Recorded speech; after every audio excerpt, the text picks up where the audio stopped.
여러분 안녕하세요. 이코노클립입니다. 오늘 정말 중요한 소식들 가져왔는데요. 삼성전자 총파업이 이틀 앞으로 다가왔습니다. 100조 원 피해가 예상된다는 이야기까지 나오고 있고요. 여기에 주택담보대출이 또 폭증했고요. 홈플러스는 이번 달 월급도 못 줄 상황이라고 합니다. 하나하나 자세히 살펴보겠습니다. 자, 지금 가장 뜨거운 뉴스부터 가겠습니다. 삼성전자 노조가 5월 21일부터 파업에 들어갑니다. 6월 7일까지 18일간 총파업을 선포한 상황인데요. 파업 찬반 투표 결과가 어떻게 나왔냐면요. 93.1%가 찬성했습니다. 거의 만장일치에 가까운 수치인 거죠. 여기서 잠깐 배경을 짚고 넘어가야 하는데요. 삼성전자 노조, 정확히는 초기업 노동조합 삼성전자지부요. 그리고 전국 삼성전자 노조가 있습니다. 이 두 개 노조가 공동으로 움직이고 있는 겁니다. 조합원 수가 약 7만 3천 명인데요. 원래 7만 7천 명이었거든요. 5월 4일에 DX 부문 동행 노조가 이탈하면서 줄었습니다. 그래도 7만 3천 명이면 상당한 규모인 거죠. 그러면 노조가 뭘 요구하는 건지 한번 보겠습니다. 핵심은 세 가지예요. 첫째, 성과급 산정 기준을 투명하게 공개하라. 둘째, 초과이익 성과급 OPI 상한선을 없애라. 셋째, 영업이익의 15%를 성과급 재원으로 잡아라. 이게 어느 정도 금액이냐면요. 삼성전자 반도체 부문 영업이익이 30조 원대거든요. 15%면 약 4조 5천억 원 규모가 되는 겁니다. 자, 여기서 중요한 게 뭐냐면요. 삼성전자라는 회사가 한국 경제에서 차지하는 비중이 어마어마합니다. 반도체공학회가 직접 입장문을 냈는데요. 반도체 산업은 국가 수출의 40%에 육박하는 버팀목이라고 해체했어요. 삼성 반도체는 그 버팀목의 핵심 축이라고 한 거예요. 학회까지 나서서 타협을 촉구할 정도로 상황이 심각한 겁니다. 재계에서는 총파업이 현실화되면요. 100조 원에 달하는 피해가 예상된다고 보고 있습니다. 이게 어떻게 나온 숫자냐면요. 반도체 공장은 24시간 365일 쉬지 않고 돌아가야 해요. 생산 라인이 한번 멈추면 정상화에 몇 주에서 몇 달이 걸립니다. 반도체 웨이퍼 하나 만드는데 공정이 수백 개가 들어가거든요.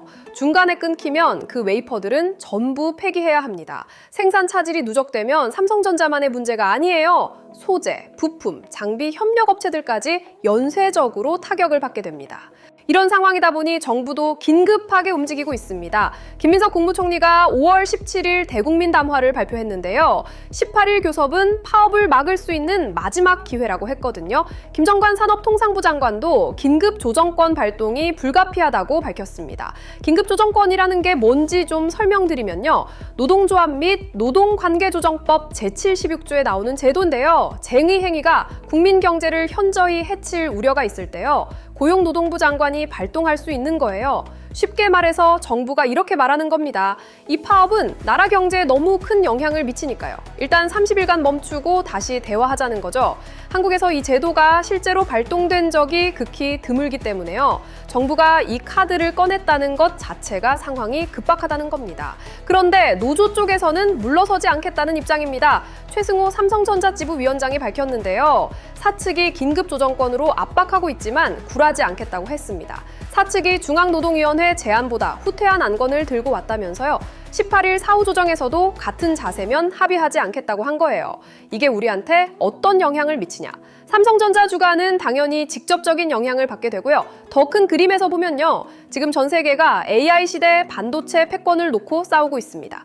TSMC, 인텔 다 전력을 다하고 있는 상황에서요. 삼성전자가 18일간 생산을 멈추게 되면요. 글로벌 반도체 시장에서의 입지가 흔들릴 수 있다는 게 걱정인 거죠. 반도체공학회도 AI 시대 첨단 기술 확보를 위해요. 힘을 모아야 할 때라고 당부한 이유가 바로 이겁니다. 두 번째 뉴스 가겠습니다. 주택담보대출, 줄여서 주담대라고 하죠. 이게 4월에 5조 5천억 원이 늘었습니다. 이 수치가 어느 정도냐면요. 3월에는 3조 원 늘었거든요. 한 달 만에 증가폭이 거의 2배로 뛴 거예요. 2025년 8월에 5조 8천억 원 늘어난 이후요. 8개월 만에 가장 큰 규모입니다. 금융위원회와 금융감독원이 발표한 자료를 좀 더 볼게요. 4월 전체 가계대출은 전월 대비 3조 5천억 원 증가했는데요. 이건 전월과 같은 수준이에요. 전체는 비슷한데 주담대만 늘었다고 생각하실 수 있는데요. 그 이유가 있습니다. 기타 대출, 그러니까 신용대출 같은 게 2조 원이나 줄었기 때문이에요. 신용대출이 8천억 원 감소하면서요. 전월 마이너스 2천억 원보다 감소 폭이 훨씬 커진 거죠. 주담대는 크게 늘었는데 다른 대출이 줄어서요. 전체적으로는 비슷하게 유지된 구조입니다. 항목별로 좀 더 뜯어보면요. 은행권 주담대가 전월 대비 2조 7천억 원 늘어났습니다. 3월에는 200억 원이 오히려 줄었었거든요. 마이너스에서 플러스로 완전히 방향이 바뀐 겁니다. 은행 자체 주담대가 1조 3천억 원 늘었고요. 정책성 대출 중 디딤돌 대출과 버팀목 대출이 1조 원 증가했습니다. 보금자리론 등이 4천억 원 증가했고요. 이금융권 주담대는 2조 8천억 원 증가했는데요. 전월 3조 원보다는 증가 폭이 좀 줄었습니다. 그러면 왜 갑자기 이렇게 주담대가 폭증한 걸까요? 가장 큰 이유로 지목되는 게 양도세 유예 종료입니다. 5월 9일을 기점으로 양도세 유예가 종료되기 전에요. 미리 집을 사두려는 선수요가 몰린 거죠. 마트에서 오늘까지 할인이라고 하면 사람들이 몰리잖아요. 세금 혜택이 없어지기 전에 집을 사두려는 심리가 작용한 겁니다. 실제로 국토교통부 자료를 보면요. 3월 전국 주택 매매 거래량이 7만 2천 호였습니다.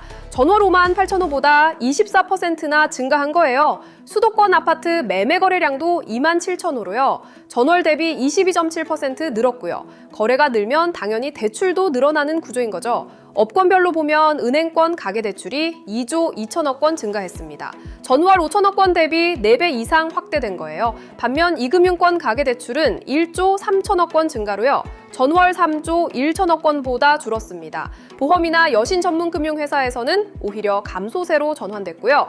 금융위 신진창 사무처장은 이렇게 말했는데요. 1월부터 4월까지 가계대출은 관리 목표 범위 내라고 했습니다.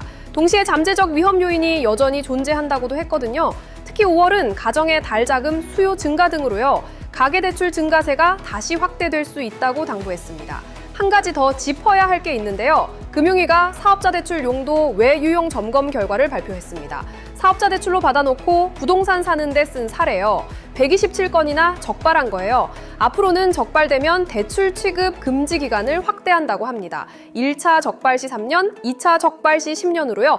이건 꽤 강력한 제재인 거죠. 대출 규제를 우회하려는 시도를 차단하겠다는 의지를 보여주는 겁니다. 정리하면 정부가 대출 규제를 아무리 강화해도요. 집값 오를 거라는 기대감이 있으면 대출은 늘어난다는 거예요. 세제 변화와 같은 타이밍 이슈가 겹치면요. 일시적으로 수요가 확 몰릴 수 있다는 걸 확인한 셈입니다. 마지막 뉴스입니다. 홈플러스 상황이 정말 심각합니다. 한마디로 요약하면요. 돈이 없어서 매장 문을 닫고 있고요. 직원 월급도 못 주고 있다는 겁니다. 현재 홈플러스는 전체 104가의 대형마트 중요 37개 매장의 영업을 5월 10일부터 중단했습니다. 남은 67개 매장만 운영하고 있는데요. 이 67개마저도 운영이 어려운 상황이라고 밝혔습니다. 4월분 급여를 지급하지 못했고요. 5월 21일로 예정된 5월분 급여도 지급이 어렵다고 합니다. 직원들 입장에서는 2달째 월급을 못 받고 있는 거죠. 왜 이 지경이 됐는지 배경을 설명드리면요. 홈플러스는 현재 기업회생 절차를 밟고 있습니다. 법원의 보호 아래 빚을 정리하면서 사업을 계속하는 절차인데요. 문제는 운영자금이 바닥났다는 겁니다. 홈플러스가 메리츠금융에 손을 벌렸습니다. 왜 하필 메리츠냐? 메리츠가 홈플러스의 최대 채권자이면서요. 동시에 주요 자산 대부분을 담보신탁으로 확보하고 있기 때문이에요. 홈플러스가 가진 부동산이나 자산에 메리츠가 다 저당을 잡고 있는 거예요. 그래서 다른 데서 돈을 빌리고 싶어도 담보로 내놓을 게 없는 겁니다. 긴급운영자금을 빌려줄 수 있는 유일한 주체는 메리츠라고 직접 밝혔습니다.